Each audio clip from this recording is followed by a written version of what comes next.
and welcome. We're back. A long time since we've done a proper normal podcast. There's been a lot of football related ones, and I've not been involved in many of them. There's been a lot of CEOs involved, which I am not one of them. But we are back with a normal podcast. This is a bit of a real one, I don't know how to say it, one to open people's eyes because, as you can see, we are all men, we are all males, and we just want to talk about the struggles of lockdown, of coronavirus, of our mental health during this time because we feel it's important that everyone should talk. Obviously, obviously everyone, but particularly men because there's a lot of stigma around men can't talk about their feelings. But yeah, I think we're all pretty honest with each other anyway in the group. So I think it'd be nice for us to show that on this channel, and if anyone does happen to watch it, even if it helps one person, then we've done our job. So that's what it's all about, really. Yeah, so we've had this pandemic for what it is about a year now, isn't it? Really. Coming up to it. Yeah, so it's our third lockdown. We've sort of been in and out of lockdown in the UK, and certainly for me, I think that third one was probably the hardest. Because Yeah. after the first one, you're thinking when we came out of the first one, it was still a bit of an unknown. We've only been in lockdown for a few months. The virus is definitely not gone, so we're probably. I was expecting to be in a second one, like sort of by Christmas, which we were. Well, no, which we weren't. Sorry, by summer. Sorry, and then we come out of that one, and you think, and it was sort of promised that things would be better by Christmas, and then it wasn't, and that's what I think that was a real struggle because it was all this. Yeah, things will be better by Christmas. By next year, we'll have a good year next year. 2021 will be different to 2020, and it's not. It's been the same. So yeah, I don't know what your thoughts on that are. I think it's difficult. You go, Lucas. You go. The first lockdown was really good, to be honest. Like, I remember a lot of people being like, actually, yeah, I can't see people, but I don't see people that often anyway. And it was like we're not at work to such a regime as we used to be. Yeah. Like everything was a little bit relaxed. It was getting towards summer. Like everything was like, you kind of shrug it off. Yeah, there's this pandemic. We weren't wearing face masks then. You could see people's faces. And I don't know, it just felt really relaxed. Yeah, we might not be able to go and see family, but we don't. Like when you go to our age, you don't really see family that often anyway. I mean, obviously you guys are, well, Sam and Jamie, you were living with parents at the time. Halfway. So it's a bit different, but I don't know, I didn't really miss anything. It just felt really nice and relaxed. And I don't really have any bad memories of it. I think it was a bit of a novelty, wasn't it? I think everyone appreciated a bit of a break. I think a lot of people used the first lockdown to renovate their house or pick up a hobby, like things like that, which didn't have time to do. A lot of people enjoyed the furlough, which I know now some people are not too happy with. And yeah, I think the weather as well. Like we had such good weather during the first pandemic. Like you said, it was summer. People could sit in their gardens and chill out. The second one was similar to that, but I think like the novelty wore off on the second one. But then we had that focus, like Percy said, it's going to be Christmas. Christmas, we're going to be out. We're going to have a fantastic Christmas with our families, and then we're going to go on from there. And then I don't know about you guys, but for Wales, it shut down 10 days before Christmas. Yeah. And Christmas was thrown up in the air, and we didn't really know what we were doing. And I think I was we had that originally that 5-day period to sort of do what you want, and then it got closed down to just Christmas Day. So I think we made the most of that. But then post that, it's just been like the weather's been crap. There's not really a lot to look forward to. Things are being called, like even things in the summer this year are being called off. So there's just not a lot to sort of look forward to.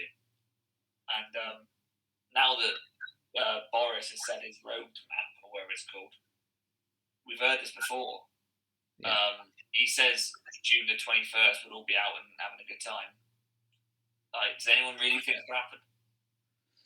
I think it's difficult. He's on strings at the moment because his politician way of getting out of it will say that is the earliest possible date that we'll be able to get out of it. Yeah. I think schools going back especially like coming from a teacher's point of view, won't really. I mean, in my school, we're a two-form entry, so we've got two classes.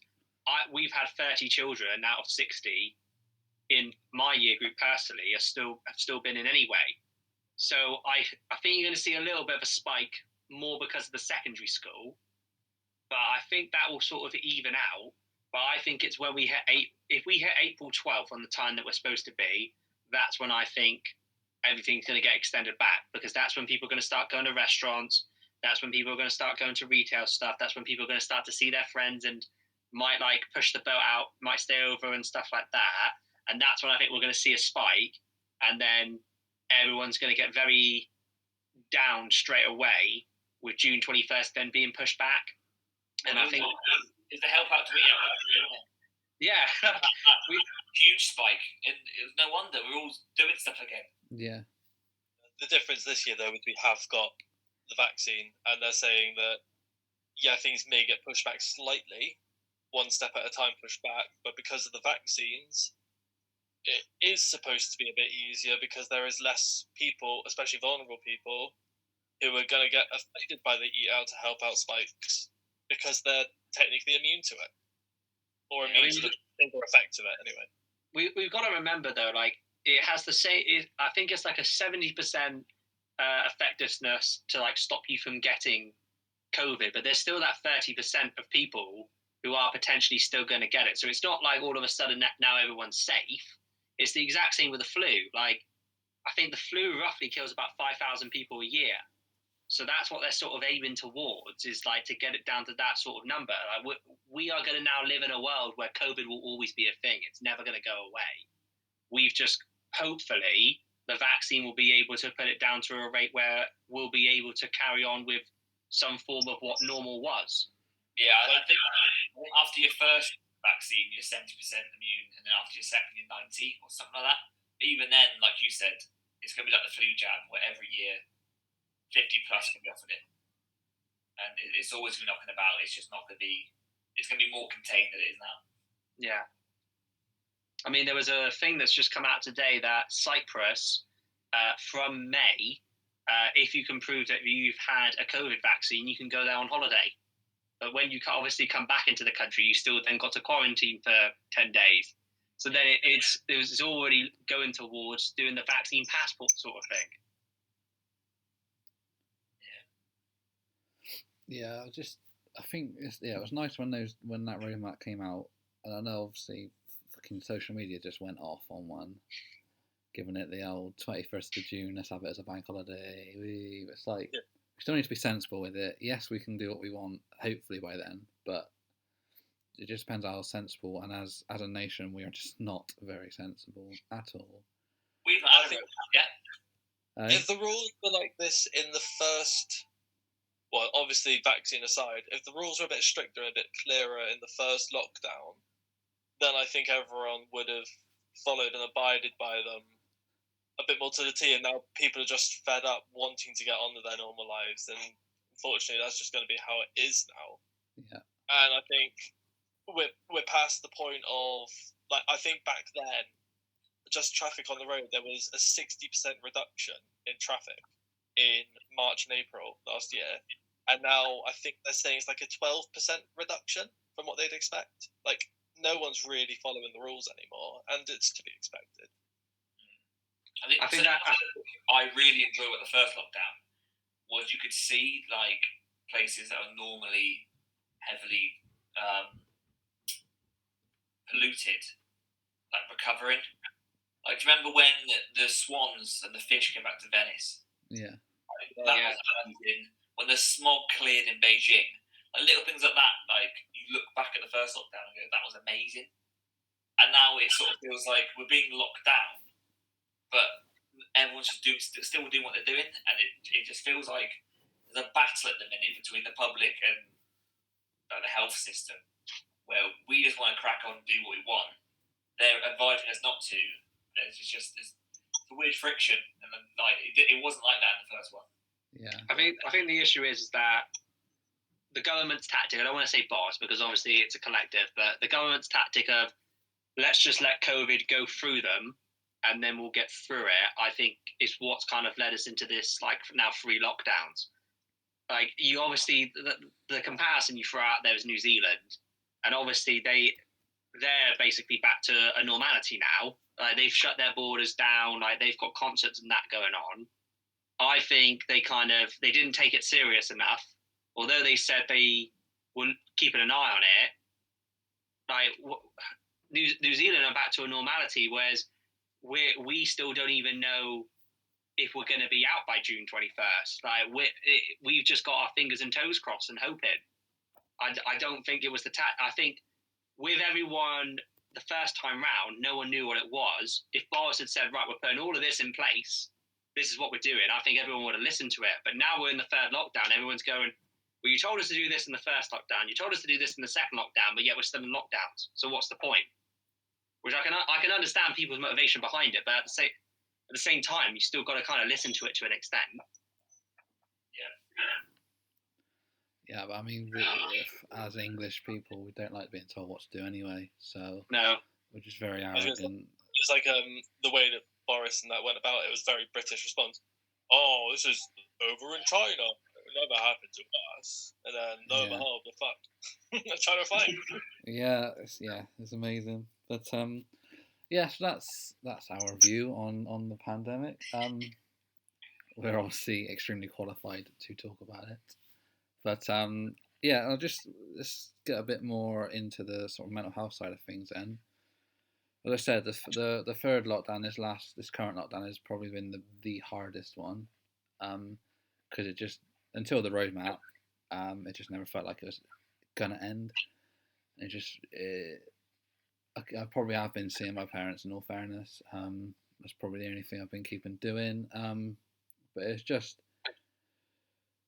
little things like, when could I go out and meet friends at the pub? Not even to be at the pub, but just to be somewhere with them, you know. And then it was unsure about my wedding, obviously coming up. Don't know what was going to happen with that. And it just affected my partner and me. And it just really got to us, this lockdown, I think, personally. Yeah, it's added a lot of anxiety, I would say. Definitely. Like in terms of it, like, I think I've had quite easy lockdowns in comparison to what it could potentially be. But I have like felt like the past like week or two, I've really felt it start to get to me. Like, normally my outlets would be like, I play sport, I'd play basketball, like I'd go to the gym, and I've just felt, and like work, it's been really difficult. It's changed. Like, I've really kind of felt towards this past week or two, I've really felt it get to me. And like, to be fair, like Lucas, when obviously he came to the boys and he sort of said that he was struggling, it like that in its own self gave me some comfort, because I realised I wasn't the only one struggling, and it helped me kind of get through it a little bit more. Like, a lot of the things that we would do, like socialising, speaking to our friends, like going out, doing a physical activity just to take your mind off it. Like tonight, I made sure I did a workout, like, because I got to the point where I've been fed up with home workouts at this point. Like, we're a year in. Yeah, okay, we went back to, we had the gyms and stuff like that for a little bit, but I was a bit like, I can't look at my dumbbells and my kettlebells anymore. Like, there's only so much you can do. And those 2-3 weeks I've taken off, I've really felt it a whole lot more. So it's made me realise that, like, you just got to keep going. Yeah. Innovation, isn't it? Yeah. Like, when every day feels the same, like it's all just kind of blurring into one. You just lose track of time, lose track of hobbies. With Tough Mudder coming up in the summer, I'm a little bit nervous. You can walk it, it's fine. I did it with Chris. You alluded to then, Jamie. Basically, I think what sort of kicked off this whole thing was Lucas was you were struggling a little bit when you mate, and you were brave enough to actually come out and say it. Like, would you mind sort of just, or not reliving it, but sort of? Yeah. Like, it's a weird one, because I find, so I've always been an anxious person. I didn't realise it was anxiety until like 3 years ago, when everyone realised what anxiety was. And I used to suffer with like depression, so I can always kind of see the signs, and they do go like hand in hand for me. Like my anxiety flares up, and then suddenly I go into depression. And for this one, I was losing my temper at my son, and I had no idea why I was doing it. I knew I was tired, but I was also not working, so why was I tired? And it's just like a multitude of things I built up, and I spiral, and it it once I spiral, I find it really difficult to get out. And I was even like, I shouted at Soph as well, because like she left Milo in my care when he was in the bath, and I didn't really know she'd left him to me. So I turned around, saw him in the bath unattended, only for a few seconds, and I was just there like, for fuck's sake, Soph, what are you doing? Why are you not with him? And I slammed the door, and I stayed with him. I read him a story, and I tugged him in. And I was like, that was completely not me. And I think I started to lose a lot of myself. And I think a lot of it was to do with the fact that I wasn't working, and I hadn't been working for a few months. I didn't know what was going on in my job. Didn't know what was going on with Soph's job, and she'd had a lot of anxiety about her work and going back after maternity leave. And then there's also the fact that Milo is missing out on so much, and it's really noticeable now. And this is one of the main things, personally, for me, I wanted to bring up in this, because as a dad, I've got different experiences, and there's different things that kind of get to me now.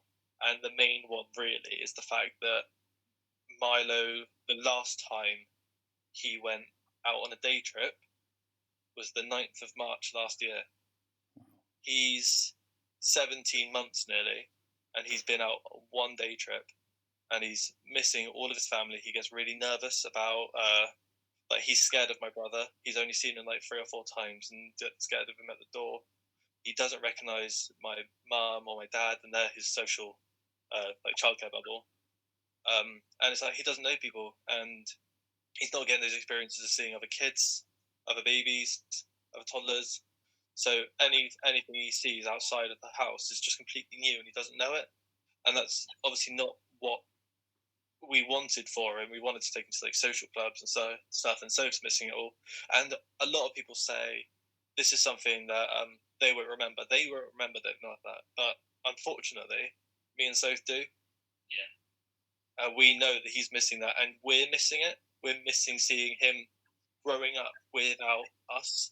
He's become completely obsessed with me at the moment, and which is amazing. Like, it's awesome. He will only like settle if I'm there.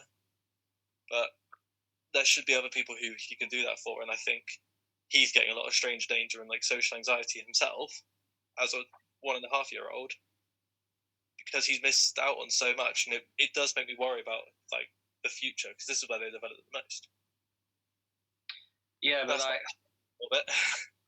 I mean, coming in terms as like a teacher, and I work in like key stage 1, so like 5 to 7 sort of year old. So obviously a bit older than what Milo is, but I have a little bit of experience in early stage development. Like, you are correct. Like, obviously now it's like a really big time for his like development and being able to understand and grasp things of the world. But what you got to remember is that kids are very diverse. Like, they will catch you off guard in a little bit. I know obviously now he has gone nearly a year, as you've just said, about going out on day trips. But when that opportunity arises again, he will surprise you in how he will be able to like cope with it. And that is one thing I will say with like this whole pandemic, like being as aware as we are as adults about the world around us. Children have had to deal with so much, and they just take it in their stride and they just get on with it. And that's what that's what I'd say. And yeah, you have every right to feel like that as a father, as like someone who's looking after a child. Completely get where you're coming from, but I would just say, like, just persevere through it, and he will come out better on the other side. And you'll look at this in 5-6 years time, and you'll see the young boy that he's growing up to be, and you won't even remember it. Yeah, you are completely right. And he surprised me yesterday. We went on a little walk, and he can kind of walk on his own now. So he's like walking outside, and a couple walked past us, and he stopped and just waved at them, and they waved back, and it was really warming. It's the best way to describe it, because I was just like, so he's not all strangers. He's okay with some. Obviously, just picks and chooses who he wants to wave at and that. But that was a really nice moment because he opted to wave at a stranger. So, as you said, that he is going to come through it and he's going to surprise me, and he already has. Yeah, and I guess obviously as well, when it all does go back to normal, sort of normal, he is part of a generation that have been through this. So when he is getting to that age where he socializes more, they've all been through this. So they've all got that. They've already got that shared experience, which they can look back on as they're growing up with each other, and when he starts making friends. Yeah, because they'll all be making friends at the same time. Exactly. Yeah. So it shows. Obviously, you're going to worry, and I imagine everyone would worry about their kid. But when it does get back to it, and he does start going to school, and he does start socializing, they've all got that shared experience already. Yeah. So that could be something to a positive twist on looking at it. Yeah, they're all going to progress at the same time. If you look at it that term, they're all starting in the starting blocks. Yeah, it's a weird one. Like, obviously, it's nice getting tips and stuff. I'm not looking for answers. I'm just kind of like sharing the way that it feels. And I think that's one of the, going back to just in general mental health, one of the main things you've got to think about is that no one wants answers or solutions. They just want to share and get a bit of relief by getting things off their chests, which I'm hoping that if you guys have got stuff as well, because I've said my bit, I'd like to know. Well, obviously, I don't want you guys to be suffering or struggling with anything, but if you are, this is obviously the best forum for it. So I mean, I'll say, like, in terms of like me the past 2 weeks, like Lucas, I remember when like you obviously like spoke to us as a group, and the thing that held to me was like you realised that you just weren't being yourself in situations, and so what I realised in the past 2 weeks is I was coming home from work, and normally like my parents would ask me about my day and stuff like that, and normally I have a little bit of chit chat with them, but I was finding myself more and more. And I was coming home and saying to them, like, look, I'm not in the mood to talk. Like, just give me like an hour. And finding myself, I was doing that more regularly. Like, maybe in the past, I might have done that like once a month, once every 2 months. But I was coming home like three times a week. And I was a bit like, don't talk to me yet. Like, I just need an hour to myself. And that's when it kind of hit me that I was like, I'm not being my normal self. And I've got to admit to myself, and I've got to understand that I have to say it is affecting me as much as I'm trying to just get on with it and I'm just trying to go with the flow. It is actually affecting me in some way, but that's still okay to admit that. Like, we're all struggling in our own way. Yeah, no, definitely, and it's good to let people around you know what your signs are, so that they can notice when those signs are coming, and they don't, because sometimes if you don't let people know, they take it personally sometimes. Like I think, my biggest experience is probably when I had to give up teaching. I didn't really tell anyone that I was struggling with my teaching. I just sort of did it on my own because of that whole, I can't say anything, I'm a man. I'm supposed to be the strong one, and then obviously didn't tell Sarah, and she seriously blamed herself for a long time for me quitting teaching. She thought it was her putting pressure on me to stay in teaching, and that wasn't the case at all. I was putting pressure on myself because I had built up this whole idea that I had to be a teacher because it's something I wanted since I was about 14, 15. Never looked at any other job ever. My mum was a teacher as well. So I think in my head I convinced myself that she also wanted me to be a teacher, so therefore I had to be a teacher, otherwise I'd let my mum down. And then obviously at the time I was training, me and Sarah were talking about getting a house. I was like, well, I've got to stay in teaching now because it's a career, and it's a career I can stay in for years, and we can have a nice mortgage, and we can always pay that off. And I just had what I've learned now. I just had the wrong things that are important in life in my head. Like, it's nice to have a mortgage, it's nice to have a career, but what's really important is that you're just happy and you're just comfortable doing what you're doing. And I think that's definitely the biggest thing I've learned is like what I do now. I've now got a mortgage, and I'm very lucky to have a mortgage. and I have got a job that I really enjoy, but it was never a job I saw as a job that I could do. And that would be my advice to sort of, I've always said it to my advice to my future children and anyone of getting to the age of sort of adulthood. I went to uni thinking I had to be a teacher, so I chose a course thinking I got to do this course to then get onto teaching to then be a teacher. I wish I'd gone to uni not wanting to be a teacher and just done my course and enjoyed it, because looking back on the sports science I did, there's a lot of avenues from that I could have gone down, and I could have created an interest after doing uni rather than having the interest before uni. So I'd always say have a dream, definitely, but be open minded with it. And again, don't have to go to university if you don't want to. That was definitely, I don't know if you've always felt that growing up. I felt like I had to go to university to get a decent job. I don't know if it was my teachers or something, or I don't know who it was, but I just felt like I was led to believe that you've got to get a degree because that's the only way to get a decent job and get a decent salary. That was an actual course, wasn't it? You did your SATs, yeah, you then GCSEs, A levels, uni, degree, job. That was it. That was the only path. And like I said, there's so many other paths. Like, I think for me, the main thing a uni degree shows is that you can be given a task, you can complete it. Yeah. I mean, obviously people use their degrees a lot better than I have, and there are specific degrees where you need to go to different jobs. But personally, I think most employers would look at that and go, right, you've got a degree and it doesn't matter what you're in. But I now know you can be given a task, whether it's write an essay or, creating a portfolio or doing anything. You can be asked to do something and you go and do it. Like that's how I see a degree is. It's just proof that you're capable of doing tasks, and most work is just being given a task and doing it, isn't it? Yeah. I think it's something stupid like there's only actually 4 jobs that specifically need a degree, and I think it's like health profession, law.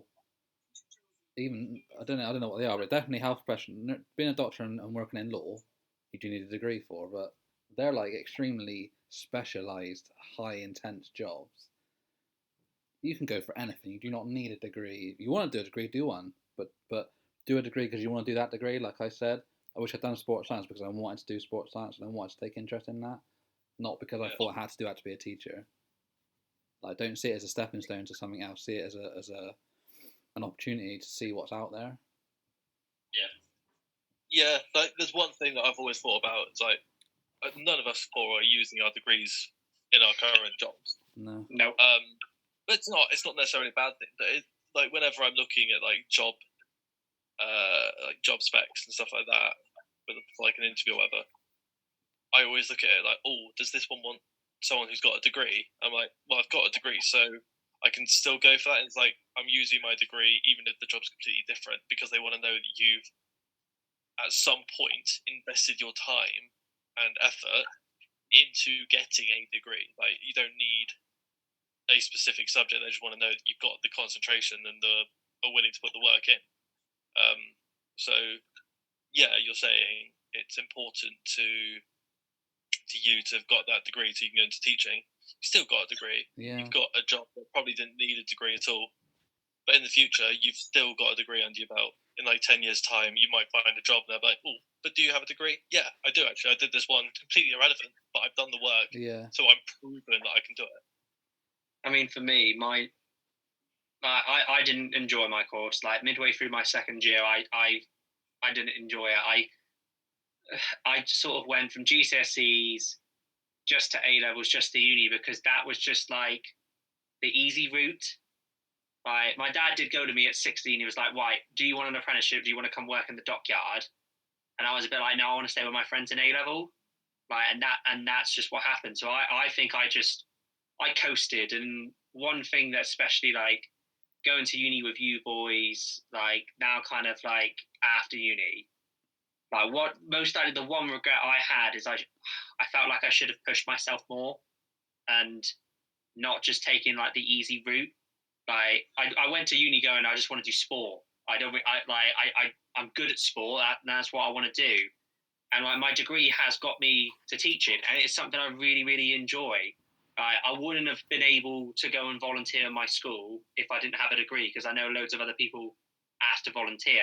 I then wouldn't have got my first job at that school if I didn't already have a degree, because other people had to go to college to get that qualification. But because I had my degree, I could already have it. Because I had my degree, I could then go into the teaching course. And it's like, so my degree has helped me. I have, in a way, used my degree, but have I used it for what I originally set out to be? No.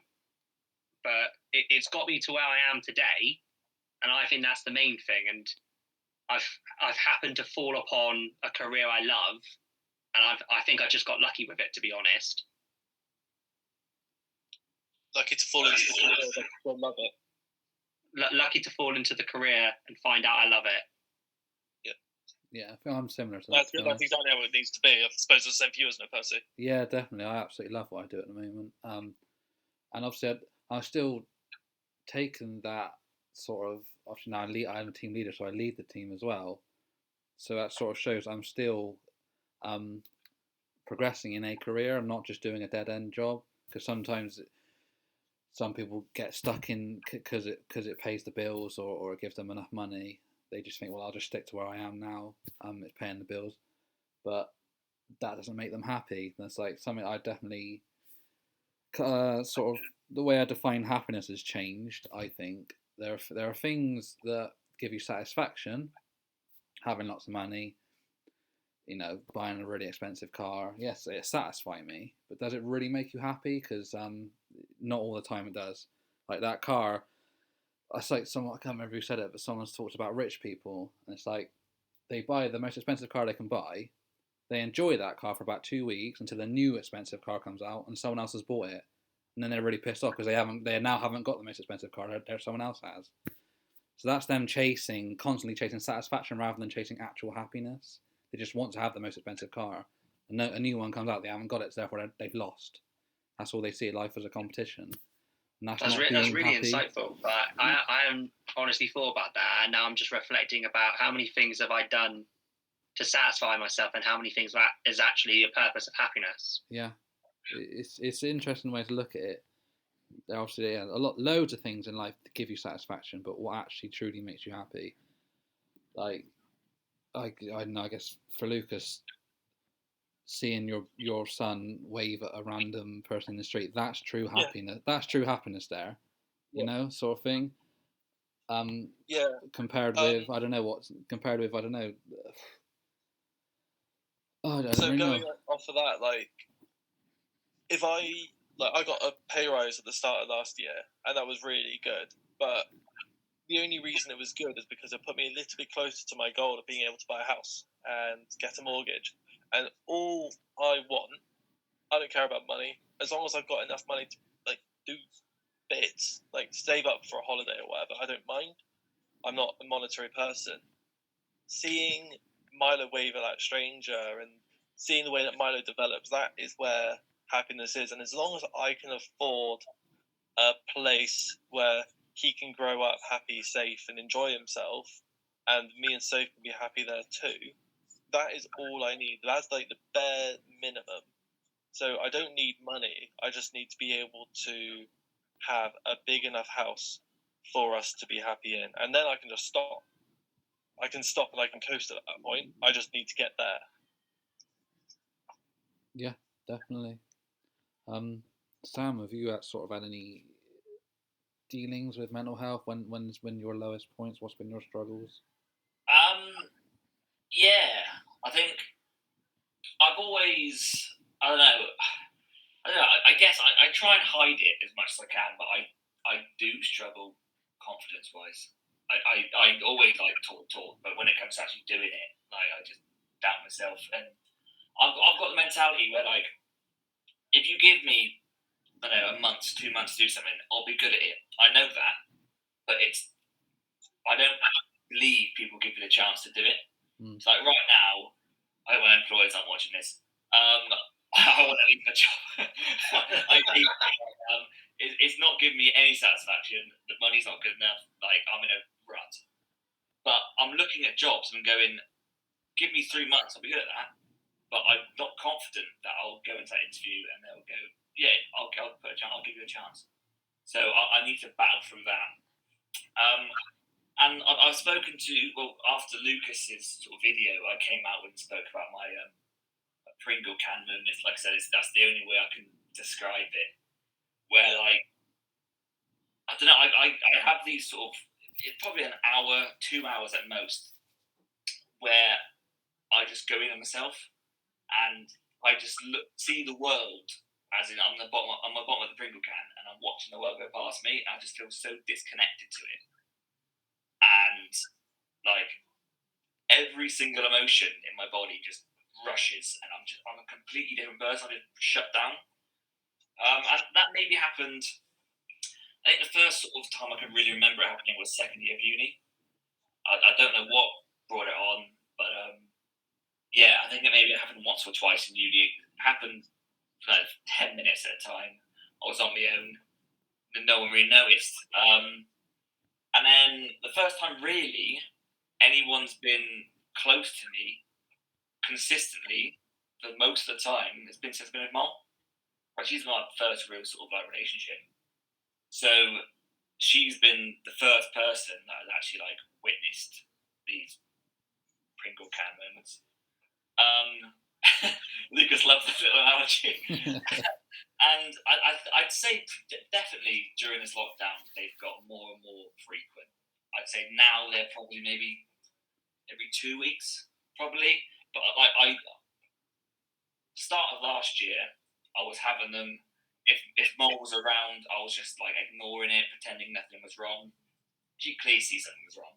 I just was like putting it to one side, just going, "No, I'm absolutely fine. Just give me a couple minutes." And then I don't know, maybe about 6 months ago, I just opened up and told Mole exactly like, "This is what's going on when you're seeing this. This is how my thoughts are, all this sort of stuff." And like, what I expected, I expected like when I told someone just to go, "Oh, man up," but what she just listened and went, "Yeah, okay, I now know what to look out for, and we'll go through it," which was like amazing. And yeah, like I said, every sort of like couple of weeks, it's coming on, and she just now knows just to sort of be like, "Are you alright? If you need me, I'm here." And I just sort of just, I've never. It's weird. It's just my mindset changes. Nothing ever happens. I just flump. Everything in me just sort of like drops. I'm a different person for a little bit, and then I'm back. So thankfully, like no serious thoughts ever crossed my mind. I've never been anywhere near anything like that. But yeah, it's just a weird. I don't know whether coming out of lockdown will help, whether getting a new job. I don't know what will help with it. But right now, it's manageable. It's just what it is. Just what happens every now and again. It's really interesting because like it's the way you've described it. It's just like basically as an analogy of anxiety. That's all that is. It's anxiety, and to you in that moment, it's the biggest thing in the world. And as you said, look, Pringle can like everything's so big and you're so small. Like I completely understand it. Yeah. And the fact that you can get yourself out of it in 20 minutes is amazing because that sort of thing would be lingers to days. It's really hard to manage it. But I think for you, it's a bit of a shock to the system, is what it sounds like. Like you've got these feelings and now you're sinking really fast. Whereas when I get that, it's like a big build up of time. And then I spiral for a while and then suddenly I break and then I cry to you guys on a video call. And you can do it as many times as you want, mate. Definitely. Yeah, my last one, I was in Tesco's, right, and it hit, and I was a knobhead to Mole, driving home, crying. Right, like it's so like looking back at it now, it's so strange to say that like I used to leave Tesco's and sit in my car and cry for a bit. Got home, put the shopping away, it was fine. It's so weird. It's just weird how it like affects different people. Yeah. If you bottle that, if you don't have that cry in the car park, you'll probably feel like shite for it. Like later on, you'd let it linger, you'd hold on to it, and then you'd probably have those slightly like more angry tendencies throughout the evening. But because you've had that release, it's probably really relieving for you. Yeah, I'm not an angry person. Like, you know that. I'm not really an emotional person. So it's just a massive influx of everything for like an hour, and then settles. Yeah, that's something like I realised as well. Is like Lucas saying like that, the build up, bottling it up, is that like my normal routine would be I'd go to work and then I'd go to the gym straight away after work. So any pent up energy that I have, I would just let out in that workout, and that's going back to what I said. Like that's what made me realise that I just wasn't doing anything to get rid of that pent up energy, and it was actually affecting me. So the bottling up, as like Lucas has said, it's just not healthy for you. Like you've got to find a way, whatever that is, whatever suits whatever person. Like you need to find a way to give that like release for yourself. Yeah, and like the big thing I like to describe it is that everybody's issues are personal to them. So like Sam said, he's never got to that sort of suicidal stage, whereas I have. Now that doesn't mean I've gone through worse than Sam, and that's the point I like to make, especially to men out there. If you're upset because your fucking football team lost on the weekend and it really upset you, fine. Like be upset about that. Don't think, oh, that's pathetic. My team lost. I'm not gonna tell anyone I'm upset about it. That's what's upset you. That's what's upset you. I don't really care what's upset you. The point is the fact that something has upset you and you're going to talk about it. That's the real. Definitely want to drum that in. I don't care what's upset you. It's not that's the issue. The issue is that you're not talking about what's upset you. That's the issue with men particularly. I've been upset because Calvert-Lewin did score on a cap. It's the right platform for you to talk about that. I could have told you that was coming, but you didn't listen. But yeah, no, that would be definitely something. He's doing better than me in fantasy league. That's definitely something I wanna. That's a big takeaway from this. Anyone who watches it, don't care what upsets you. Just let me know that something, or let someone know that something has upset you. Yeah. And again, because you might find out that little thing that's upset you is actually part of something bigger that you need to talk about. Like, I think an example of that with me is I get really fucking down when I lose in these tournaments that we're playing.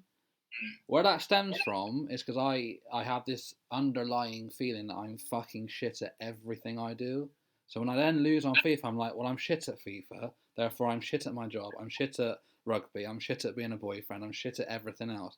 So to you, all you see is, oh fuck, he's pissy because he lost on FIFA. But to me, that's the bigger story there.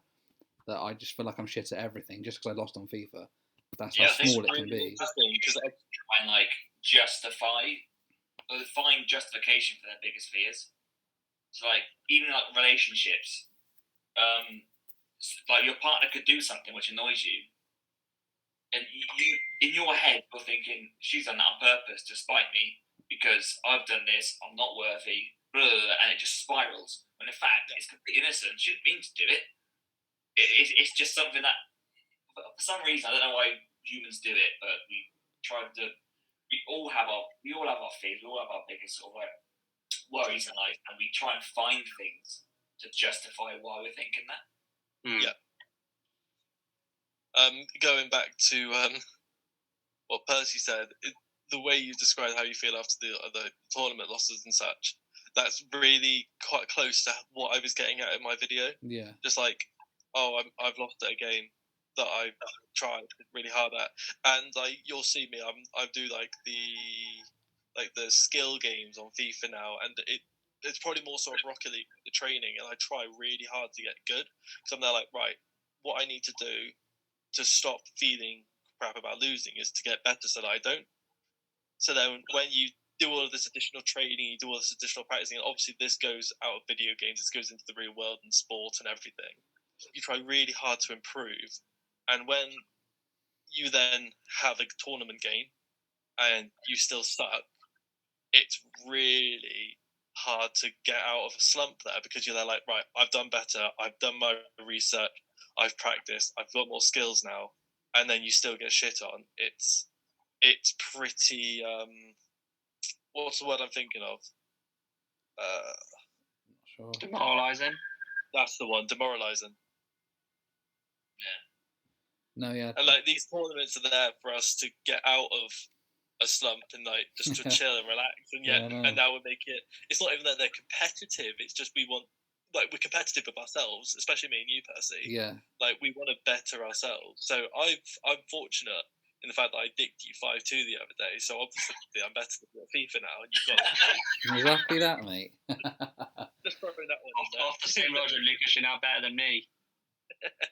Yeah, that's what I mean. As an isolated event, losing on FIFA, I'm happy to, because I enjoy the game and I enjoy playing with you boys. But yeah, in the bigger picture, that's where the upset comes from losing, is that I'm just shit at everything now. Fuck it. What's the point in even bothering to try and be better? But just looking at the game itself, I'm like, I lost that game. It's good fun. Who cares? Yeah. And again, like you say, when you put so much effort into something as well, like another thing, I know we all joke about it, but my one half of rugby at varsity, yeah, again as an isolated event, it's fucking hilarious, and I love laughing about it. I love you lot taking a piss at me out of it. But on that day, I was genuinely distraught, because that season I was touching for the first team that season. I was in Cam's, our coach's, good books. I got man of the match against Plymouth already in a league game that season. So I was thinking, right, I should be playing this whole game here. I might not win I might not have done anything to win the game, but I should be playing this whole game. And to get taken off at half time for someone who's supposed to be playing in the first team game later on, I was like distraught after. My grandparents came down to watch, my dad came down to watch. I cried in front of them when we got back to Lockyer Road. I was in absolute tears in front of all them, so I thought I'd let them down. But again, as an isolated event, it's funny. I got taken off. I only played a half. We all laugh about it. But in the bigger picture, it made me again think, I've put so much effort into rugby and I'm still shit at it. That's what I felt like. It was horrible. Sometimes it's so horrible to get in when you get into that. Yeah. That's yes. No, I completely get it from in terms of a sporting view. I've had quite a lot of success in terms of like sport, like not a career, but like sporting sort of story. I've been able to represent the UK. Like I've been able to represent Plymouth, like Devon, Southwest England. I've done a lot more than what maybe the average bloke would have done in their sport. But like exactly the same, Percy. Like I remember, like, and I'm going back quite a way now. But I remember when I first started playing basketball when I was 9 or 10, and I started going to these sessions, and the older boys were there, and they just wouldn't pass me the ball, and like you're there and you're putting your heart and soul into it, and I think there was 2 sessions in a row where we would do like the basketball drills, and then we get to like the games, and there were 2 sessions in a row where I didn't touch the ball the whole entire game, that we like played in that scrimmage sort of thing, and like it was so demoralizing. Like, and I went there and like, because like the first week happened, I went back to my dad and I was like, I didn't touch the ball, like they didn't give it to me, and Dad's just like, you got to show them, you got to prove to them why like you deserve to touch the ball.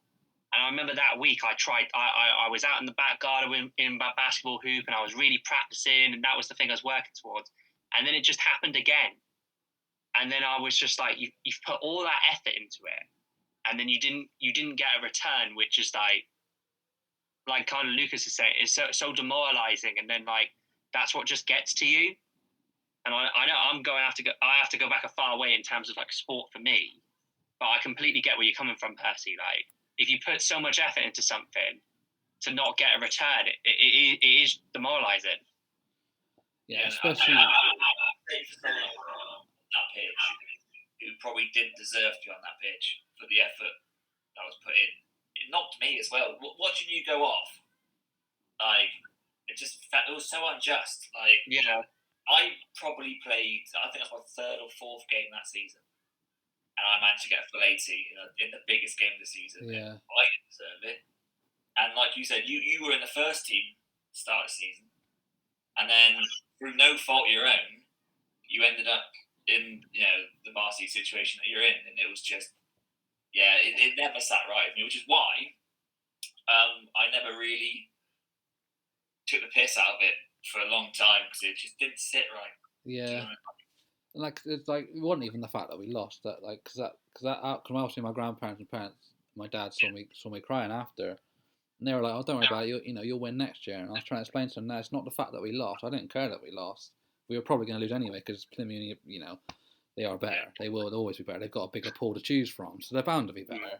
But it wasn't the fact that we lost. It's the fact that I didn't get to play what I thought I deserved to play, and just didn't get to have it. And I just wanted to enjoy it as well. I didn't enjoy it because I only played a half.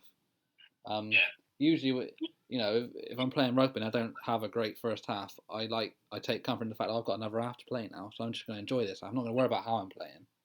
Yeah. And that's what I wanted in that game, just to play, not really care about how I played or what the result was, just to play, because I just love playing enjoy rugby. the moment. That's the trouble when you with mental health, when the thing that normally gives you release is the thing that's then being affected, you're just trapped. Then you just feel like you can't get out of it. Like because sport and gym and fitness is my release. So when mental health starts creeping into that, I'm like, well, what the fuck have I got now? That's when it becomes really, really hard.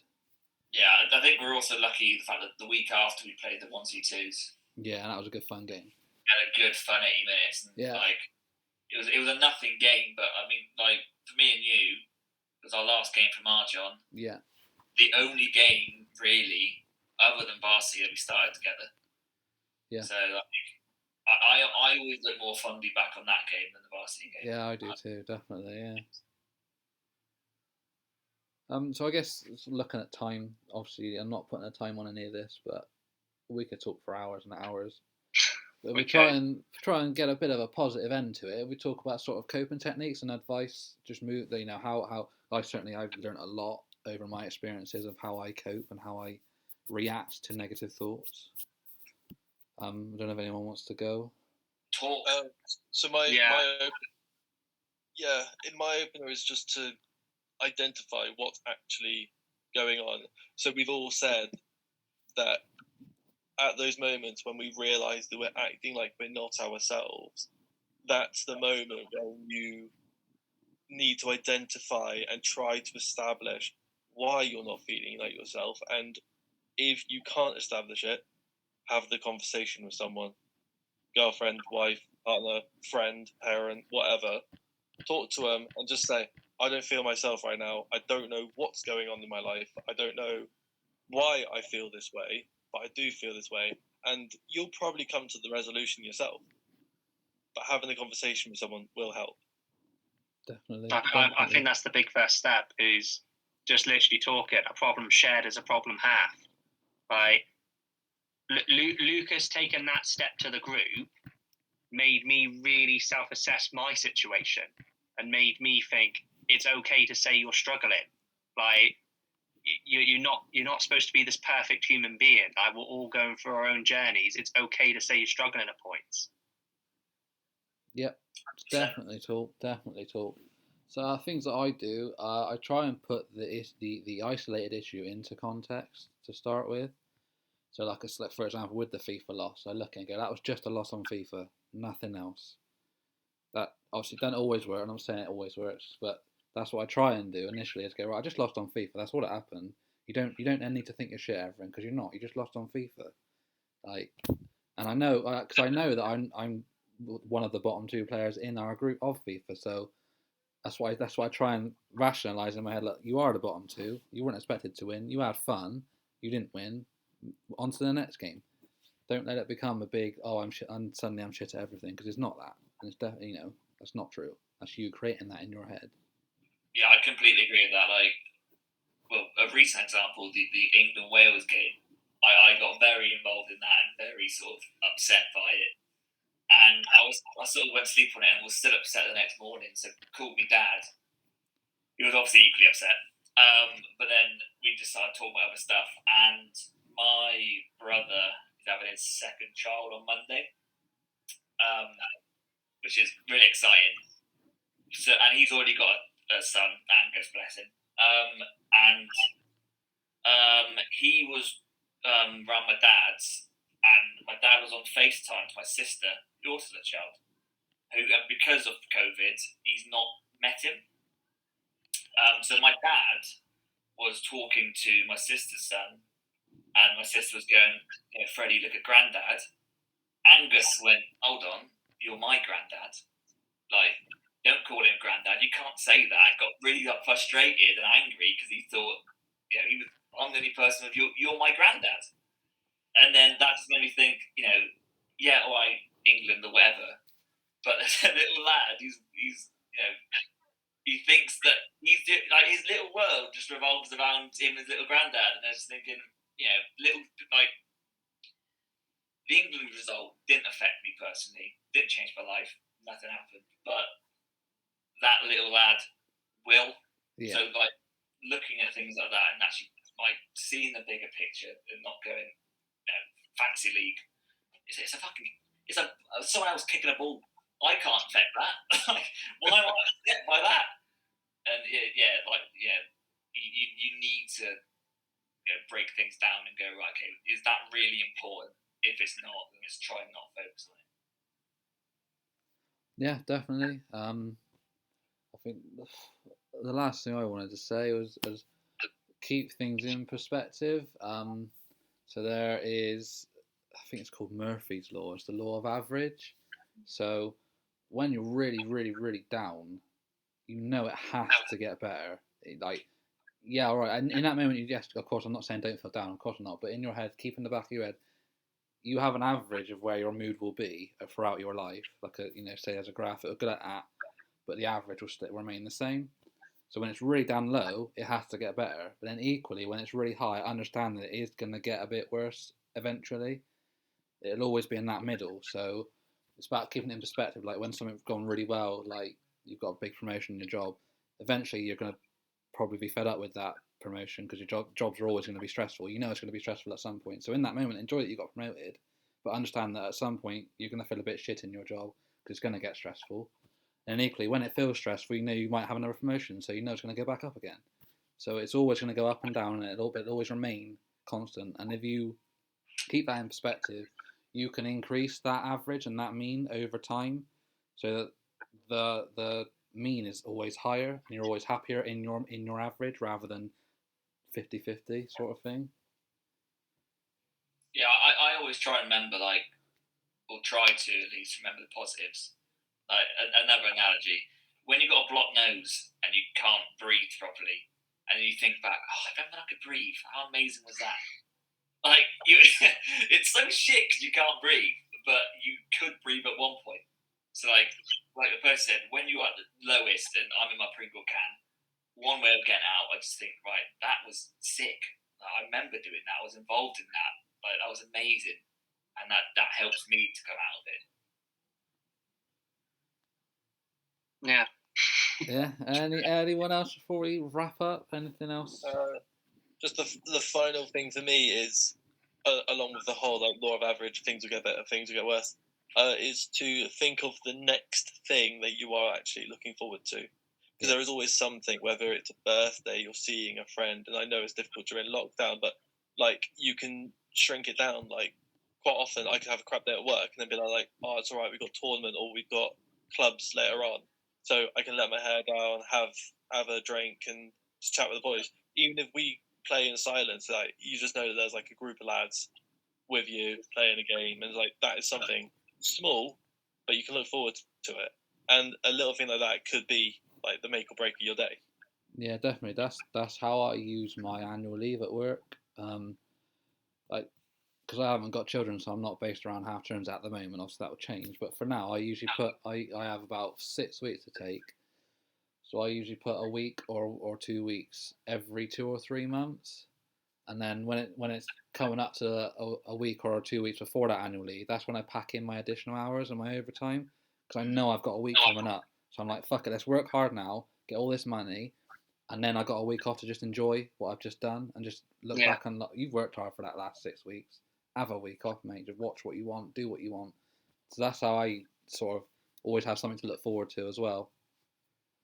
Yeah, I mean, I can relate to that. I think setting goals, and which is why maybe the June 21st really kind of helps. Everyone has a goal that they're reaching to, has ability to plan stuff.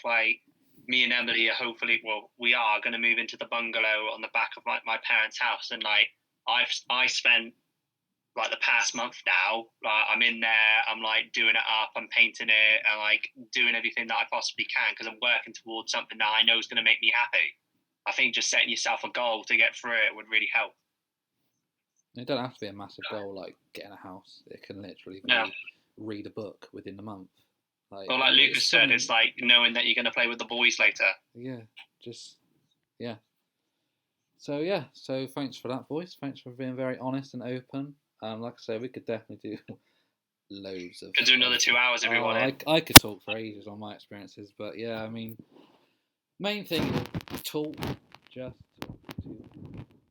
That's the last one I leave with anyone who watches this. Do you want to go through that again, Percy? I think you cut out. I kind of messed up a bit. Like it was like the big ending. Oh no! I'll do it again. Right. Sorry. What I said was the main thing I want to leave with everyone is talk. Man, woman, dog, cat, just anyone who's feeling upset, just talk. Talk to someone. Talk to anyone. Don't care who. Don't care when. Don't care how. But just talk. Yeah, thank you very much for listening. I don't know what we'll talk about next, but I'll see you boys very soon on the PS because we're going to take clubs. See you in a bit, boys. See you later.